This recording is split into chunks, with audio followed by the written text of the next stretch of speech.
E aí vai até uma piscina, até um tanque, chamado Tanque das Ovelhas. Por que esse nome? Porque ali as ovelhas eram lavadas antes de serem mortas. A realidade de nosso mundo é assim. Enquanto uns celebram, outros sofrem. Na mesma cidade de Jerusalém, todo mundo estava em festa, mas tinha um grupo de pessoas que estavam esperando somente a morte. Então, ali, o livro de João, capítulo 5, verso 1 em adiante, mostra uma história realmente impressionante. Você me acompanha?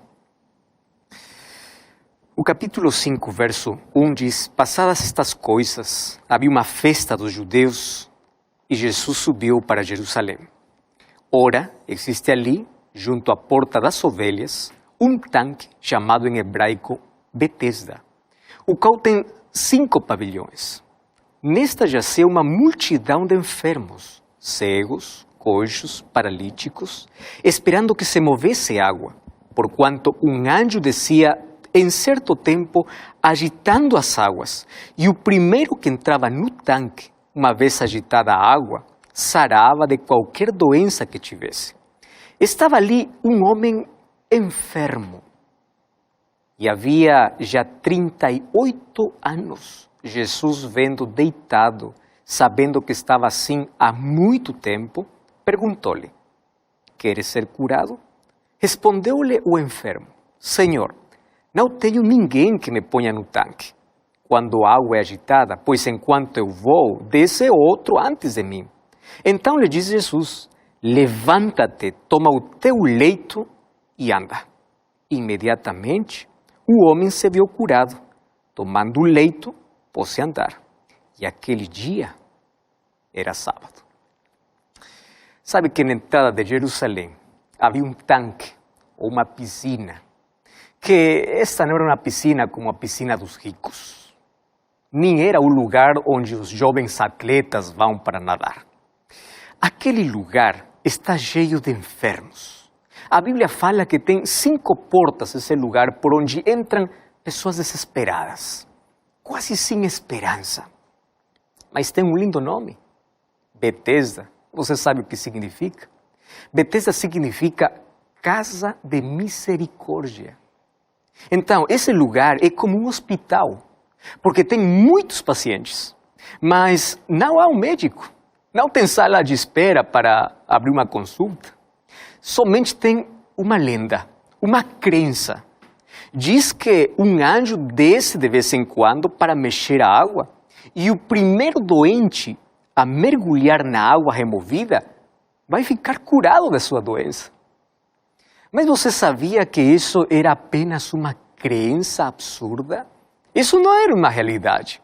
Mas ali estão os gravemente enfermos, estão os prostrados, sem forças, aqueles que são incapazes de se mover, aqueles que têm dificuldade de andar, aqueles que não podem ver, aqueles que têm uma doença incurável. Naturalmente, os enfermos que são capazes de correr mergulham na água antes dos fracos. Tem algumas pessoas ali que contam com a ajuda de seus familiares, enquanto tem outras pessoas que não têm ninguém ao lado do enfermo para que os cuide. Nesse tanque, nessa piscina, acontece o que acontece todos os dias no mundo. Você sabe que os enfermos com pequenas doenças e bem cuidados podem se curar, enquanto os gravemente enfermos, que não têm assistência, pioram cada dia de suas doenças e acabam morrendo. Nesta piscina, há doentes que somente esperam a morte. Infelizmente, para muitos deles, não tem quem os ajude. Enquanto todos esperam ali o movimento da água, ao menor movimento, todo mundo corre. E você sabe que os mais fortes atropelam os mais fracos. Muitos, inclusive, morrem por afogamento, por atropelamento. E muitos morrem perto do tanque, tão perto para mergulhar.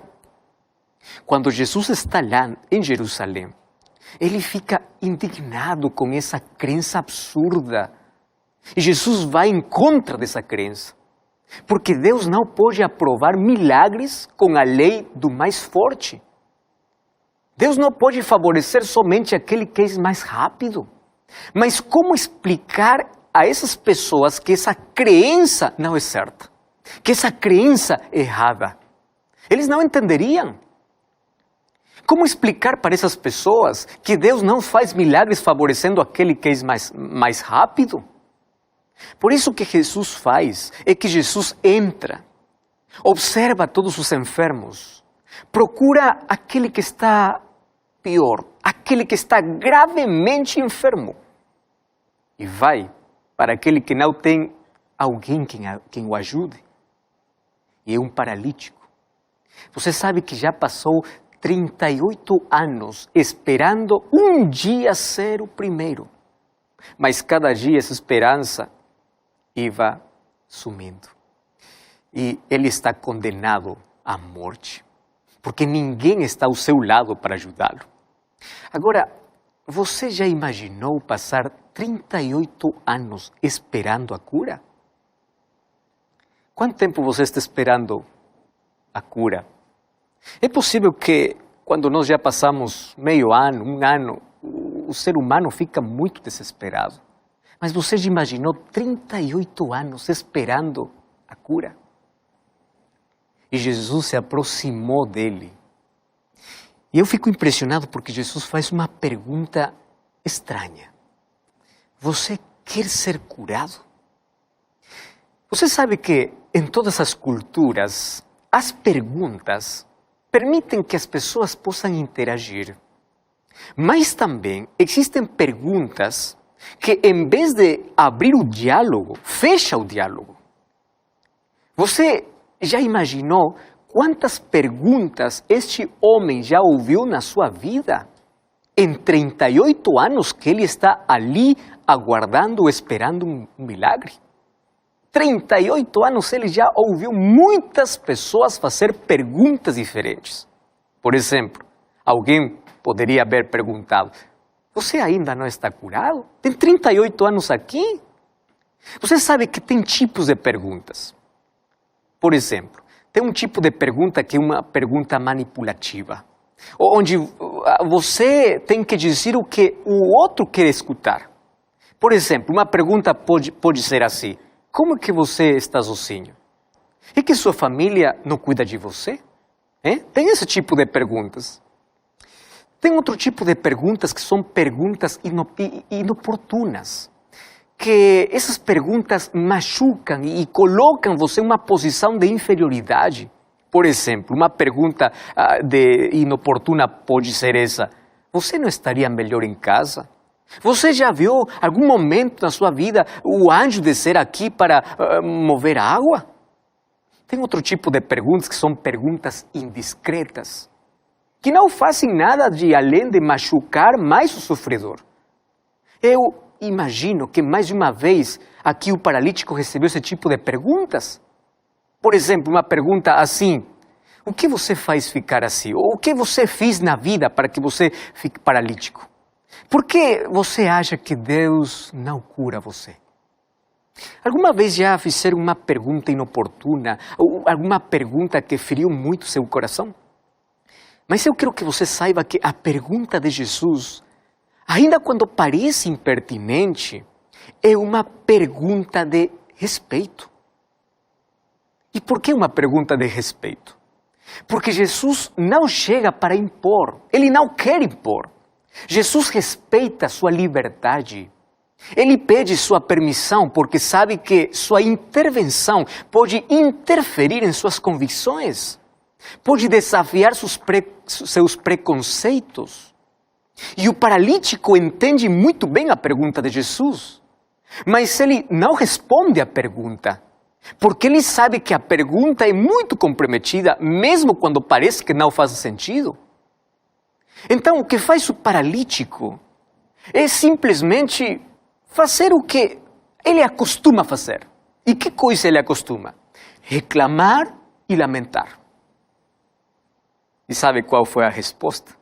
A resposta do paralítico para Jesus não é: eu quero ser curado. A resposta era: olha, o que mais me dói é que eu estou só. Eu estou aqui sozinho. Eu não tenho ninguém. Eu sofro mais de solidão do que a doença. Você não acha que é o caso de muitos pacientes hoje? De muitas pessoas enfermas? Seu infortúnio se tornou no centro da sua vida. E que coisa consegue? Consegue um estado de autopiedade. Nos 38 anos, este homem foi perdendo a vontade de querer. Ele não sabe mais o que quer. Tudo o que sabe é que ele se sente abandonado. E a situação crônica de lamento por sua desgraça paralisou até mesmo sua capacidade de pensar. Esse paralítico tem seu espírito paralisado. Não somente seu corpo, tem seu espírito paralisado. Então Jesus tenta com sua estranha pergunta provocar uma reação. Jesus quer estimular sua vontade paralisada. Jesus quer acender em seu vazio mental uma centelha de fé. E por isso que a pergunta de Jesus, ainda quando o paralítico compreendeu, ainda quando ele entendeu, a pergunta de Jesus fica sem resposta. Mas por que Jesus tem que primeiro fazer uma pergunta como essa para um enfermo? Ou acaso não todos os enfermos querem ser curados? E sabe que a resposta é nem sempre. Nem sempre. É ali onde a pergunta de Jesus não é superficial. A pergunta de Jesus é uma pergunta muito inteligente. E eu vou explicar por quê. Porque Jesus sabe que nem todos os enfermos querem realmente ser curados. Jesus sabe que nem todos os que temos problemas realmente queremos ser livres dos problemas. Você sabe qual é a triste realidade? A triste realidade e a verdade é que muitas vezes não estamos dispostos a fazer o esforço necessário para resolver nossas dificuldades, porque pode ser doloroso.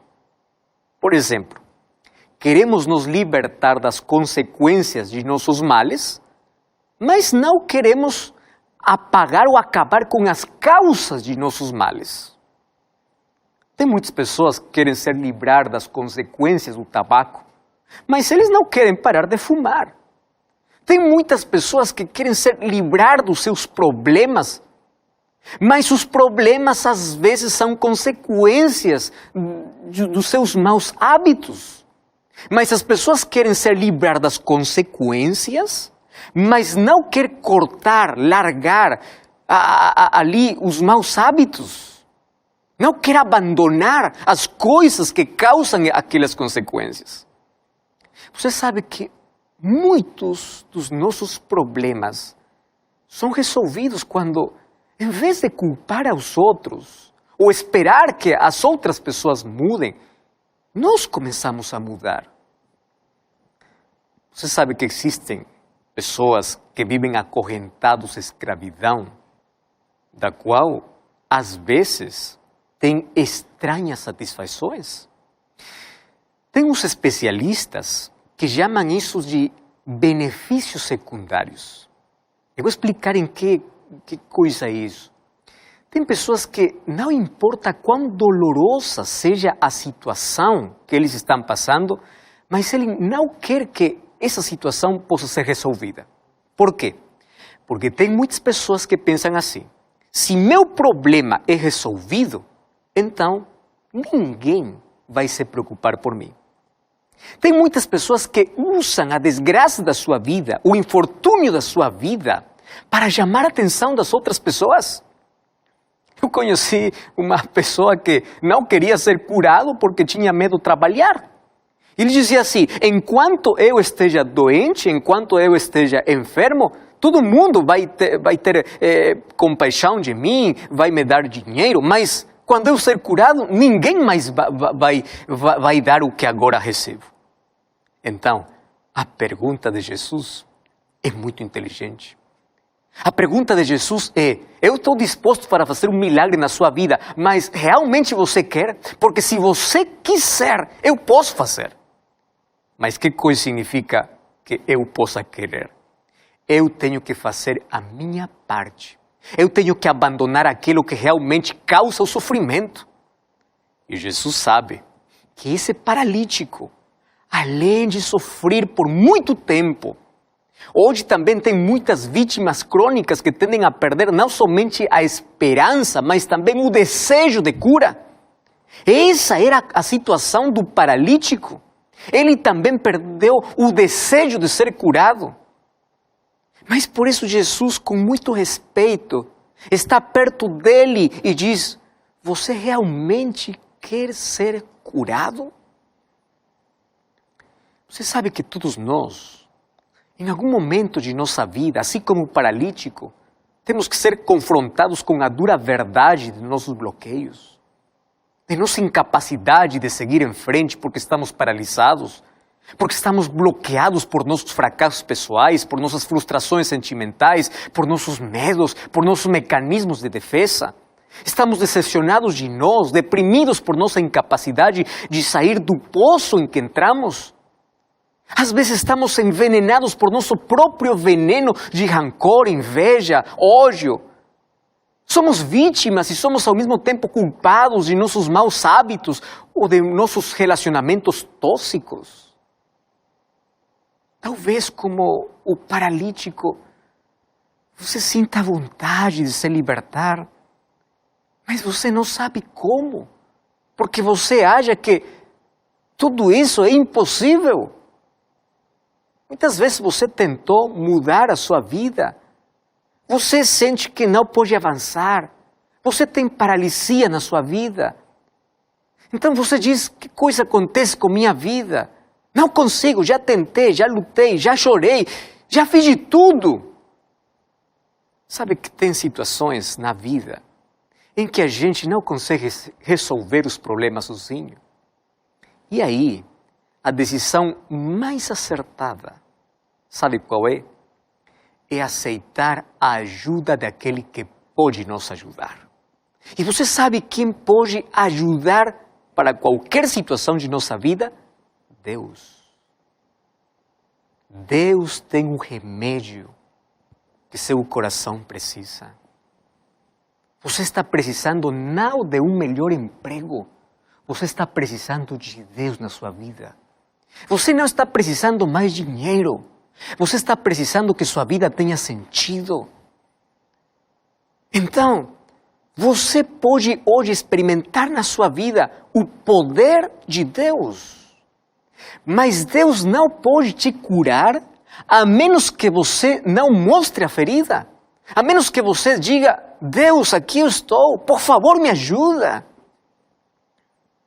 Jesus sabe que este homem precisa sair dessa situação. Mas também Jesus sabe que este homem não tem nem força de vontade. E agora, que coisa Jesus vai fazer? Como Jesus vai ajudar uma pessoa assim, que leva 38 anos, onde já perdeu até o desejo de ser curado? E você sabe que é impressionante o que Jesus faz. Jesus não lhe diz: olha, filho, vamos, eu vou te ajudar. Você vai ser o primeiro da próxima vez que a água se mover, então eu vou ajudar você a levar até o tanque. Não. Jesus simplesmente lhe diz: levanta-te e sai daqui. Eu gosto muito de Jesus quando ele faz uma cura em nossa vida. Sabe por quê? Porque o primeiro que Jesus faz é quebrar a tradição, quebrar as suas crenças absurdas da vida. Jesus, o primeiro que fez com esse paralítico é quebrar a tradição de que um anjo vem para mover a água.